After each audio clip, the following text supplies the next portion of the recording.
আসসালামু আলাইকুম ওয়া রাহমাতুল্লাহি ওয়া বারাকাতুহু।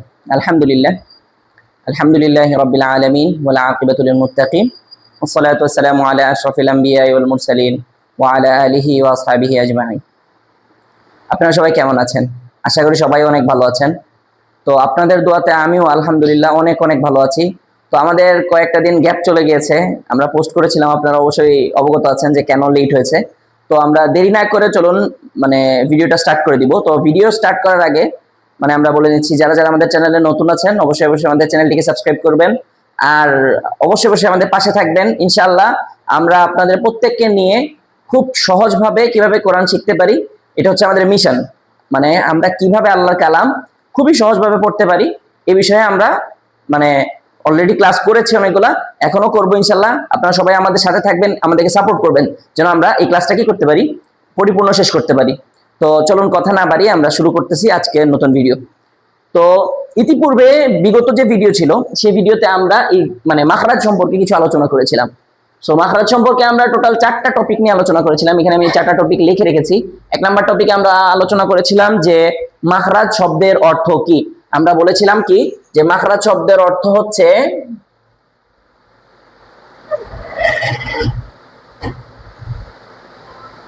বের হওয়ার স্থান, বের হওয়ার স্থান। তাহলে আমরা জানলাম যে আমাদেরকে যদি কেউ জিজ্ঞাসা করে যে মাখরাজ শব্দটার অর্থ কি, আমরা বলবো বের হওয়ার স্থান। দ্বিতীয়তে আমরা পড়েছিলাম মাখরাজ কাকে বলে। আমরা বলেছিলাম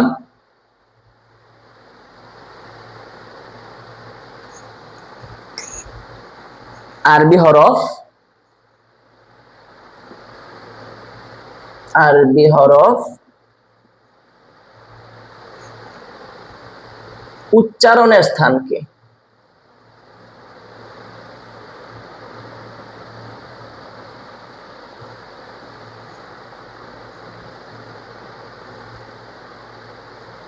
স্থানকে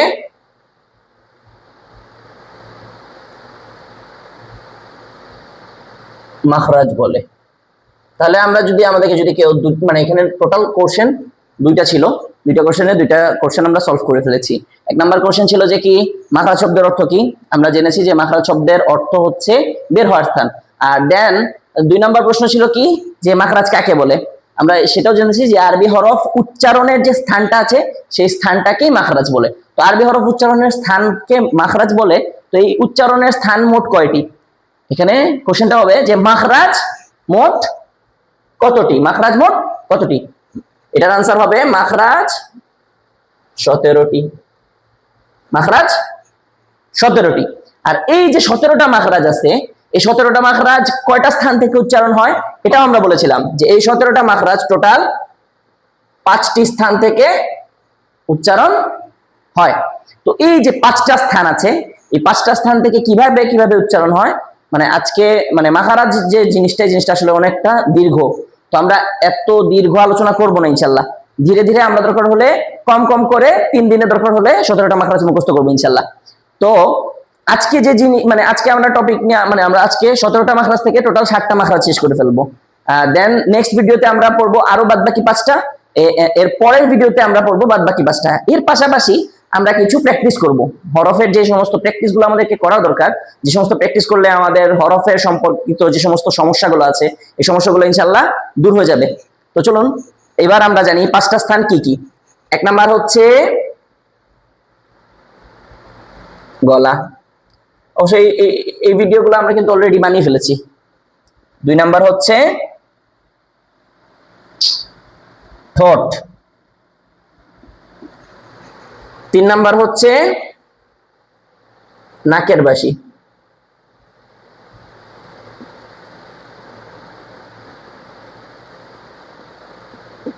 4 নম্বর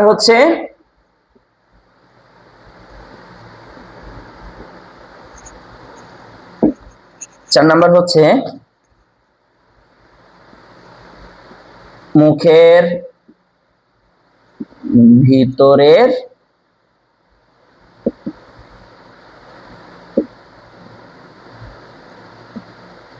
খালি স্থান বা খালি জায়গা যেটাই বলেন। আর 5 নম্বর হচ্ছে জিহ্বা।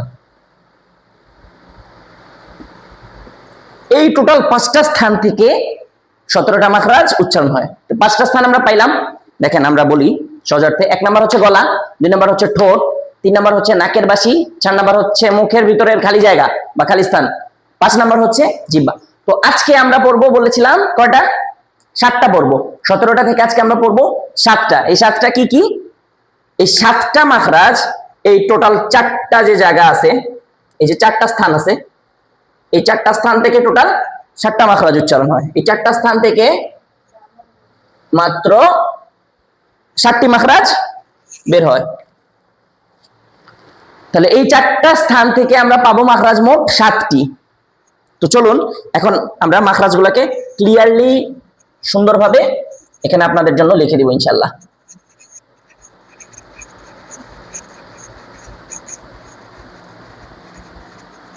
এখন আমি মুছে ফেলছি। যারা যারা এই লেখাগুলো লিখতে চান, খাতার ভিতরে নোট করতে চান, আপনারা ভিডিওটা স্টপ করে করে খাতার ভিতরে নোট করে নেবেন ইনশাআল্লাহ। তাহলে আপনাদের জন্য বুঝতে অনেক সহজ হবে। আর একটা জিনিস কি, শুধু পড়লে হয় না, কিছু জিনিস লিখতেও হয়। যখন আপনারা লিখবেন তখন আপনাদের এই জিনিসটা কি হবে, আরো ভালোভাবে আয়ত্ত হয়ে যাবে ইনশাআল্লাহ। তো চলুন, আমরা বলেছিলাম 1 নাম্বার কি, গলা। গলা তো তো এই গলা থেকে টোটাল মাখরাজ উচ্চারণ হবে 3টি। 1 2 3। এরপরে বলছিলাম কি, ঠোঁট। ঠোঁট থেকে মাখরাজ হবে 2টি। তাহলে 3 আর 2 আমরা পাইলাম 5। আর বাদ বাকি হচ্ছে গিয়ে 3 নাম্বার ছিল নাকের বাসি। আমরা সহজার্থে নাকের লিখে রাখি, নাকের বাসি বুঝবেন।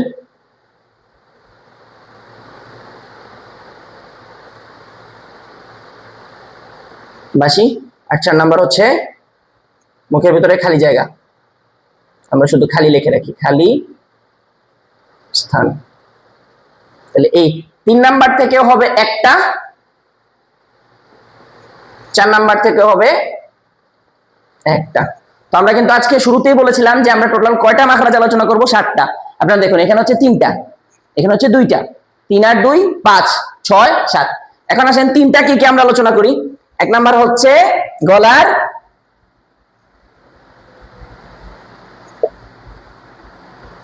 শুরুর অংশ,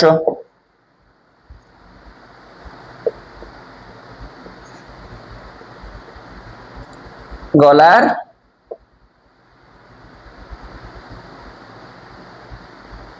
মধ্যের অংশ। 3 নাম্বার হচ্ছে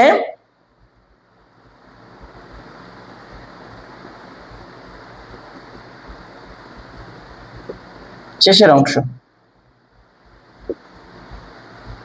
টোটাল কয়টা অংশ পাচ্ছি আমরা? 3টা অংশ। এখন দেখেন এই যে আমাদের যে গলা, গলা টোটাল 3টা অংশ। 1 নাম্বার হচ্ছে গলার শুরু। গলার শুরু থেকে 2টা অক্ষর উচ্চারণ হয়। গলার শুরু থেকে 2টা অক্ষর কি কি? হামজা, হ্যাঁ, হামজা, হ্যাঁ, হামজা, হ্যাঁ। গলার মধ্যখান থেকে এগেইন 2টি অক্ষর কি কি? আইন, হ্যাঁ। এন গলার শেষ থেকেও 2টা অক্ষর কি কি? গইন, খ। তাহলে আমরা টোটাল মাখরাজ পাচ্ছি এখানে 3টা। 1 নাম্বার হচ্ছে গলার শুরু হতে বা গলার শুরুর অংশ থেকে হামজা হ্যাঁ, গলার মধ্যখানের অংশ থেকে আইন হ্যাঁ, আর গলার শেষ অংশ থেকে গইন খ। তাহলে আমরা 3টা মাখরাজ পেয়েছি। এরপরে দেখেন ঠোঁট। ঠোঁট থেকে আমরা বলেছিলাম 2টা, 1 2।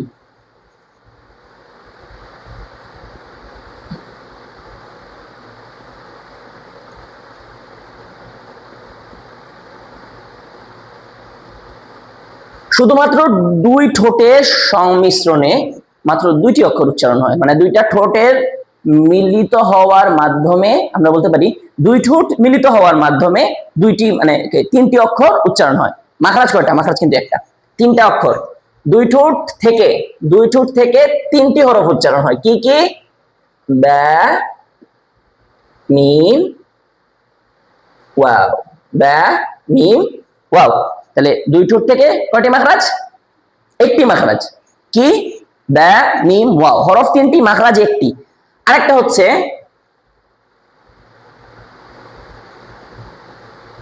নিচের ঠোঁটের পেট,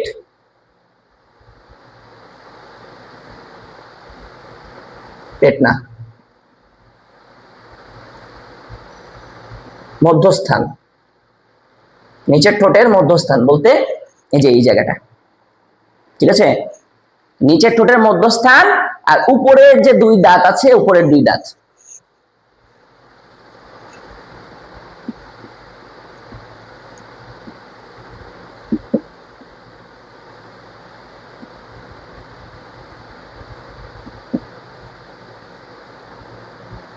মিলে একটি হরফ উচ্চারণ হয়, সেটি হচ্ছে ফা। ফা, দেখেন নিচের ঠোঁটের পেট, উপরের দাঁত, ফা। এর আগে বলেছিলাম ব্যা মিম ওয়াও, দেখেন বা বলার সময় আমাদের দুই ঠোঁটের ভেজা যে অংশটা, সাধারণত আমরা ঠোঁট বন্ধ করলে যেরকম থাকি, কেউ ঠোঁট না লাগিয়ে বা উচ্চারণ করতে পারবে না, তাহলে বা হচ্ছে দুই ঠোঁটের ভেজা অংশ থেকে, আর মিম হবে দুই ঠোঁটের শুকনো অংশ থেকে, হালকা ভিতরের দিকে যাবে, যেমন মিম মিম। আর ওয়াও এর ক্ষেত্রে দুই ঠোঁট গোল করা হবে এবং মধ্যখানে অল্প একটু ফাঁকা থাকবে, যেমন ওয়া ওয়াও। তাহলে আমরা পাইলাম ব্যা মিম ওয়াও। তাহলে এই তিনটা অক্ষর কোথা থেকে উচ্চারণ হচ্ছে? দুই ঠোঁটের মাধ্যমে। আর হচ্ছে নিচের ঠোঁটের মধ্যখান, অথবা আমরা বলতে পারি নিচের ঠোঁটের পেট ও উপরের দুই দাঁত মিলে ফা উচ্চারণ হচ্ছে। তাহলে আমরা টোটাল মাখরাজ পেয়েছি কয়টা? 1 2 3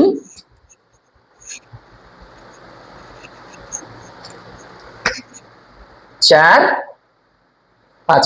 আপনারা হয়তো অনেকে বলতে পারেন যে হুজুর আপনি কেন আমরা যে আগে যেভাবে মাখরাজ পড়েছিলাম 17টা সেভাবে পড়াচ্ছেন না কেন? এটা সম্পূর্ণ আমার নিয়ম, আমি সম্পূর্ণ আলাদা করে 17টা মাখরাজ পড়াচ্ছি যেন আমাদের মনে থাকে। সহজগুলোকে আমি খুব সহজভাবে আগে আগে নিয়ে আসতেছি, কঠিনগুলোকে আমরা পরে রাখবো ইনশাল্লাহ।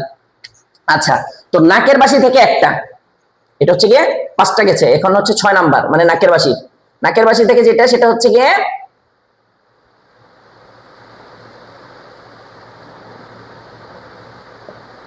গুন্নার হরফ। নাকের বাসি থেকে গুন্নার হরফ। মিম আর নুন যখন গুন্নার হরফ হবে, মিম আর নুন যখন গুন্নার হরফ হবে, তখনই শুধুমাত্র মিম আর নুনের মাখরাজটা হবে কি? নাকের বাসি। অন্যথা মিমেরও কিন্তু আলাদা মাখরাজ আছে, নুনেরও আলাদা মাখরাজ আছে। তো আমরা পাইলাম মিম আর নুন যখন গুন্নার অক্ষর হবে, গুন্নার হরফ মিম আর নুন যখন সাকিন বিশিষ্ট হবে অথবা তাসদিদ বিশিষ্ট হবে, তখনই শুধুমাত্র মিম আর নুনের মাখরাজটা হবে নাকের বাসি থেকে। আচ্ছা, আর 7 নাম্বারটা হচ্ছে মুখের ভিতরে খালি জায়গা। মুখের ভিতরে খালি জায়গা থেকে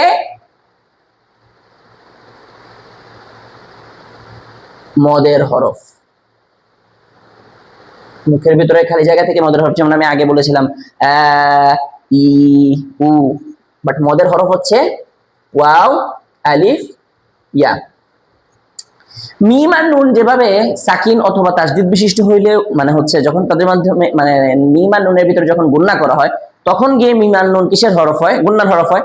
ঠিক তেমনি ভাবে যখন ওয়াও আলিফ ইয়া এর ভিতরে মাদ করা হবে, তখনই শুধুমাত্র ওয়াও আলিফ ইয়া মদের হরফ হবে, মুখের ভিতরে খালি জায়গা থেকে উচ্চারণ হবে। তো আমরা বুঝতে পারলাম যে গুন্নার হরফ হচ্ছে, মানে নাকের বাসি থেকে দুইটা অক্ষর উচ্চারণ হয় মিম নুন, যখন মিম আর নুন গুন্নার হরফ হবে। আর মুখের ভিতরে খালি জায়গা থেকে মদের হরফ উচ্চারণ হয় ওয়াও আলিফ ইয়া যখন হরফে মাদ হবে। এছাড়া কিন্তু দেখেন ওয়াও এর আলাদা মাখরাজ আছে, এই যে এই দেখেন ইয়া এরও আলাদা মাখরাজ আছে। আমরা সামনের ভিডিওতে ইনশাআল্লাহ ইয়া এর মাখরাজ নিয়েও আলোচনা করবো ইনশাআল্লাহ। তো আশা করতেছি এখানে যে আমরা 7টা মাখরাজ আলোচনা করেছি, সেই 7টা মাখরাজ আপনারা খুব সহজভাবে বুঝেছেন। তো আমরা আবার আপনাদেরকে বলি, 1 নাম্বার হচ্ছে গলা। গলা থেকে 3টি মাখরাজ, গলার শুরুর অংশ, গলার মধ্যের অংশ, গলার শেষের অংশ। শুরু থেকে হামজা হা, মধ্য থেকে আইন হা, শেষ থেকে গাইন খ। এতটুকু ক্লিয়ার? শুরুতে হামজা হা, মধ্যখানে আইন হা, শেষে গাইন খ। শুরু, গলার শুরুর অংশ, গলার মধ্যের অংশ, গলার শেষের অংশ। আচ্ছা, তারপরে ঠোঁট। ঠোঁট হচ্ছে গিয়ে দুই ঠোঁটের মিলিত হওয়ার মাধ্যমে 3টি অক্ষর উচ্চারণ হয়। কি কি? ব্যা মিম ওয়াও। আর নিচের ঠোঁটের পেট বলতে পারেন, অথবা নিচের ঠোঁটের মধ্যস্থান এবং তার বরাবর উপরের যে দুইটা দাঁত আছে, এই যে সামনের যে উপরের যে দুইটা দাঁত আছে, এই দুইটি দাঁত মিলিত হয়ে ফা উচ্চারণ হয়। তারপরে আমরা বলেছি গুন্নার হরফ মিম আর নুন কোথা থেকে উচ্চারণ হয়? নাকের বাসি থেকে উচ্চারণ হয়। আর মুখের ভিতরে খালি জায়গা থেকে মদের হরফ উচ্চারণ হয়। তো আশা করি এই 7টা মাখরাজ আপনারা সহজেই বুঝতে পেরেছেন। তারপরেও যদি আপনাদের কাছে কোনো প্রকারের কোনো ডাউট থাকে অবশ্যই অবশ্যই আমাকে কমেন্ট করে জানাবেন। আর এর আগের যে ভিডিওগুলো আছে যদি কেউ না দেখে থাকেন, আমরা ডিসক্রিপশনে লিংক দিয়ে দেবো, আপনারা আগের ভিডিওগুলো দেখে আসবেন, তাহলে আপনারা এই সমস্ত ভিডিওগুলো বুঝতে পারবেন। তো আজকে আমরা পড়েছি টোটাল 7টি মাখরাজ। তো আজকের মতো আমাদের মাখরাজের চ্যাপ্টার শেষ। আগামী নেক্সট ভিডিওতে আমরা কি করব, বাদ বাকি 5টি আলোচনা করব, তাহলে আর আমাদের থাকবে বাদ বাকি মাত্র 5টি মাখরাজ। তো এইভাবেই আমরা মানে একদিনে যদি আমরা 17টা মাখরাজ পড়াইতে যাই তো আপনাদের জন্য কষ্ট হয়ে যাবে। তো ইনশাল্লাহ আমরা নেক্সট ভিডিওতে বাদ বাকি 5টা আরো মানে নেক্সট আরো 5টা পড়াবো ইনশাল্লাহ। তো আজকে আমাদের যে জিনিসটা খুবই বেশি সবাইকে কি করতে হবে, লক্ষ্য করতে হবে, সেই জিনিসটা আপনারা সবাই লক্ষ্য করে দেখেন যে আমাদেরকে কি করতে হবে, কয়েকটা জিনিস লক্ষ্য করতে হবে। আমরা কিন্তু হরফের আলোচনা করেছিলাম যে হরফের অবস্থা। তো দেখেন আপনারা সবাই লক্ষ্য করেন, এটা হচ্ছে একটা মাথা, এটা হচ্ছে 3টা মাথা, এটা গোল মাথা, এটা সদের মাথা, এটা ত, এটা মিম, এটা হা, ঠিক আছে। এরপরে হচ্ছে আইন, এরপরে হচ্ছে জিন, এরপরে আমরা আবার লিখে দিই এখানে ইয়া লিখি, ইয়া, ঠিক আছে। ইয়া এর মাথাও কিন্তু এরকম হয়। আচ্ছা, যাই হোক। আর লাস্টে আমরা আরেকটা জিনিস দেখাচ্ছি, এটাকে আমরা বলতে পারি উল্টা দাঁত। তাহলে এই যে আমরা টোটাল এখানে পাচ্ছি হচ্ছে একটা দাঁত, 2 দাঁত, সরি 3 দাঁত। এটা হচ্ছে গুল মাথা, সদের মাথা, তয়ের মাথা, মিমের মাথা, হায়ের মাথা, আইনের মাথা, জিমের মাথা, ইয়া, আর এটা হচ্ছে উল্টা উল্টা দাঁত বা উল্টা মাথা। এখন উল্টা মাথার এখানে যদি আমরা একটা নোক্তা দিই তাহলে এটা হবে বা, 2টা নোক্তা দেই হবে ইয়া, উপরে একটা নোক্তা দেই নুন, 2টা নোক্তা দেই তা, 3টা নোক্তা দেই ফা। আশা করি বুঝেছেন। তো এই জিনিসটা যদি আপনারা বুঝতে পারেন, এটা হচ্ছে এক দাঁত, 3 দাঁত, গোল মাথা। গোল মাথাটা হচ্ছে গিয়ে কফ আর ফায়ের ভিতরে ব্যবহার হয়। আমি আপনাদেরকে আবার বলছি যে এক দাঁত, যে এই এক দাঁতের ভিতরে টোটাল অক্ষর আছে 5টি। কি কি দেখেন, বা, নুন, তা, ইয়া আর ফা। এবার আসুন সিনের মাথা। সিনের মাথার ভিতরে অক্ষর আছে 2টি। কি কি? একটা হচ্ছে সিন, আরেকটা হচ্ছে শিন। গোল মাথার ভিতরে অক্ষর আছে হচ্ছে 2টি। কি কি? একটা হচ্ছে কফ, আরেকটা হচ্ছে ফা। আচ্ছা, এটা হচ্ছে সদের মাথা। সদের মাথা হচ্ছে 2টি। কি কি? সদ, বদ। এরপর হচ্ছে তয়ের মাথা। তয়ের ভিতরেও আছে 2টি। মিমে 1টি, হায়ে 1টি, আইনে 1টি, জিমে 3টি, ইয়ায়ে 1টি। এরকম আর কি। এটা ইয়ায়ের মাথা না, অবশ্য ইয়া আবার এই যে এই জায়গাতেও আছে। আর উল্টা মাথাতেও সেম 5টি। এই যে প্রথমে যে 5টা বর্ণনা করেছি সেই 5টি। তয়ের ভিতরে আছে 2টি। কি কি? ক, জ। মিমের ভিতরে 1টি, শুধুমাত্র মিম। হায়ের ভিতরে 1টি, শুধুমাত্র হা। আইনের ভিতরে 2টি। কি কি? আইন, গাইন। জিমের ভিতরে 3টি। কি কি? জিম, হা, খ। আর উল্টা মাথা, সরি ইয়া তো একটি ইয়া। আর এখানে 5টি হচ্ছে এই যে শুরুতে আমরা যে 5টা বর্ণনা করেছি, এই যে 5টি, এই 5টি হচ্ছে এখানে 5টি। আশা করি বুঝেছেন। তো এতটুকু যদি আপনারা বুঝে থাকেন তো এখন আমরা কিছু ওয়ার্ড লিখতে পারি। যেমন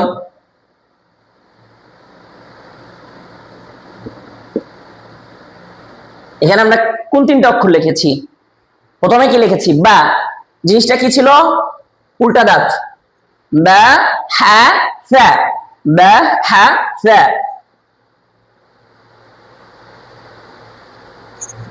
আহাদা,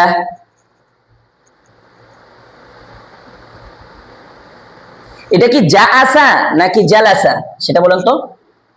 এটা জালাসা। কেন? আমরা কিন্তু আগে বর্ণনা করেছিলাম বা আপনাদের সাথে আলোচনা করেছিলাম যে আলিফ তার পরবর্তী অক্ষরের সাথে মিলিত হইতে পারে না, আর লাম কি করতে পারে? তার পরবর্তী অক্ষরের সাথে মিলিত হইতে পারে।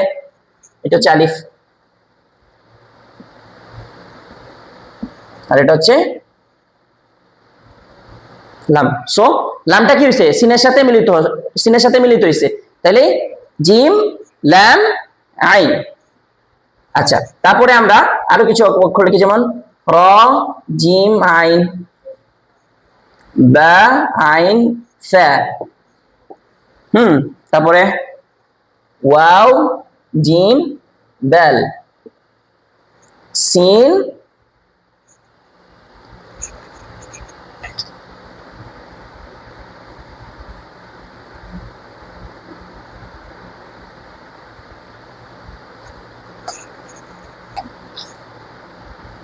সিন জিম দাল। তো আশা করি অক্ষরগুলো বুঝতে পারতেছেন যে কোনটা কোন অক্ষর। আশা করি সমস্যা হচ্ছে না। যদি কারোর অক্ষর বুঝতে সমস্যা হয় তাহলে আমরা সামনে যেতে পারবো না। তো নেক্সট আমাদের ভিডিওটা মানে নেক্সট যে আমাদের টপিকটা থাকবে, আমরা কিন্তু এখন পর্যন্ত পার্ট 1 এ আছি। পার্ট 1 কিভাবে, যে আমরা এখনো পর্যন্ত হরফ শিখতেছি। আমরা আপনাদের সাথে কিছু জিনিস আলোচনা করতে ভুলে গিয়েছিলাম, যেটা শুরুতে আপনাদেরকে জানিয়ে দেওয়ার দরকার ছিল। শুধুমাত্র 9টা জিনিস যদি কেউ ভালোভাবে আয়ত্ত করতে পারে, তার জন্য কোরআন শরীফ তেলাওয়াত করা খুবই সহজ। একজন হাফিজ সাহেব যেভাবে তেলাওয়াত করতে পারে, ঠিক সেভাবেই আপনি তেলাওয়াত করতে পারবেন যদি 9টা জিনিস আপনার আয়ত্তে থাকে।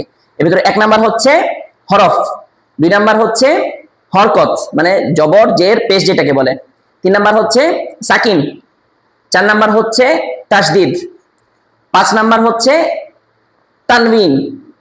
আমরা আবার বলি, 1 নাম্বার হচ্ছে হরফ, 2 নাম্বার হচ্ছে এক জবর এক জের এক পেশ, 3 নাম্বার হচ্ছে তানবিন, 4 নাম্বার হচ্ছে সাকিন, 5 নাম্বার হচ্ছে তাসদিদ, 6 নাম্বার হচ্ছে মাদ, 7 নাম্বার হচ্ছে ওয়াকফ করার পদ্ধতি, মানে ওয়াকফ শব্দের অর্থ হচ্ছে থামা, থামার পদ্ধতি আছে কিছু, থামার পদ্ধতি। দেন হচ্ছে বানান পদ্ধতি 8 নাম্বার, আর 9 নাম্বার হচ্ছে রিডিং পদ্ধতি। তো এই যে মাত্র 9টা জিনিস আছে, এই 9টা জিনিস ক্লিয়ার হয়ে গেলে আপনাদের জন্য তেলাওয়াত করা সহজ হয়ে যাবে ইনশাআল্লাহ। তো এই 9টা জিনিসের ভিতরে সব থেকে কঠিন 2টা জিনিস, একটা হচ্ছে হরফ আর দ্বিতীয়ত হচ্ছে তানবিন আর নুন সাকিন পড়ার পদ্ধতি। তো আশা করি আপনাদের কাছে সবগুলো সহজ করে তুলে ধরবো ইনশাআল্লাহ। তো সবাই ভালো থাকবেন, সুস্থ থাকবেন ইনশাআল্লাহ। আমরা নেক্সট ভিডিওতে আরো এরকম অনেকগুলো উদাহরণ লিখে রাখবো আপনাদেরকে। ভিডিওর শুরুতেই আমরা জিজ্ঞাসা করব যে কোনটা কোন কোন অক্ষর, আপনারা আমার সাথে সাথে বলার চেষ্টা করবেন ইনশাআল্লাহ। তো আশা করি সবাই ভালো থাকবেন, সুস্থ থাকবেন, আর আল্লাহর কাছে সবাই বেশি বেশি করে দোয়া করবেন যেন আল্লাহ রাব্বুল আলামিন আমাদেরকে কি করে কালামুল্লাহ শরীফ সহজভাবে বোঝার তৌফিক দান করে। আর আমরা কি করব, সবার কাছে এই ভিডিওটা শেয়ার করে দেব যেন সবাই কি করতে পারে, কোরআন শরীফ সহিভাবে শিখতে পারে ইনশাআল্লাহ। তো আজকের ভিডিওটি এই পর্যন্তই। আসসালামু আলাইকুম ওয়া রাহমাতুল্লাহি ওয়া বারাকাতুহু।